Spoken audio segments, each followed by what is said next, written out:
நான் தேடி போன ஷாப் வேறு, கிடச்சது வேறு. சரி வந்துட்டோம், ட்ரெஸ் எடுத்துகிட்டு போயிடலாம் அப்படின்னு சொல்லிட்டு ஸ்கிரிப்டுக்குள்ளே நுழைஞ்சாச்சு. அப்படியே நீங்களும் என்னை ஃபாலோ பண்ண மறந்துடாதீங்க.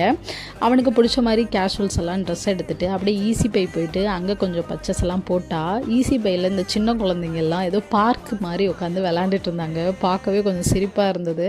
அதை முடிச்சுட்டு வெளில போனாலும் என்னமோ கண்டிப்பாக வயிற்றுக்கு தீனி போடணும் அப்படிங்கிற ஒரு தாட்டு. சவர்மாவையும் சாப்பிட்டுட்டு அப்படியே வீட்டுக்கு வந்தாச்சு.